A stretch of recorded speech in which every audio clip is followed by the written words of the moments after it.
empilweni yakho noma thiwa usushayeke kanjani, but kugweme ukuthi kuvaleka amehlo akho kubuka ikusasa lakho noma ifuture yakho.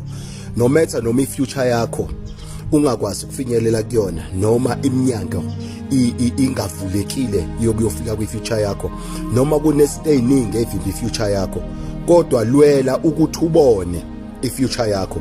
Ungakuvumeli ukuthi amehlo ekusasa lakho avalwe ipresent yakho. Angiphinde, ungakuvumeli amehlo ekusasa lakho ukuthi avalwe isituation obhekene nayo ngaleso sikhathi, noma izinto zikakushaya, noma abantu bengakuhleba, noma abantu bengakucindezela, kodwa amehlo akho mawangavaleki ukubona ikusasa lakho. No matter noma ikusasa lakho awuliboni njengamanje, kodwa amehlo akho no matter noma ikusasa lakho awukwazi ukufika kulona, kodwa libone ikusasa lakho ukuthi nanti ikusasa lami.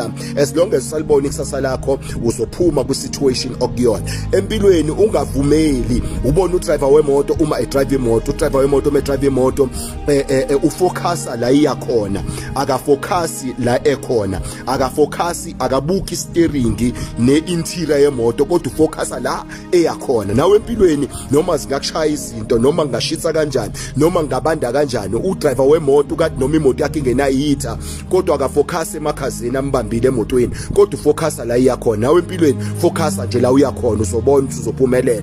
You know what, ukuthi sibona uShadrach noMeshach noAbednego baphoswe esithandweni somlilo, bathi kodwa siyamazi esimkhonzayo uzosikhipha emlilweni. Why bethi siyamanza esimkhonzayo uzosikhipha emlilweni? Yingenxa yokuthi babe ayesavulekile amehlo okubona ikusasa labo.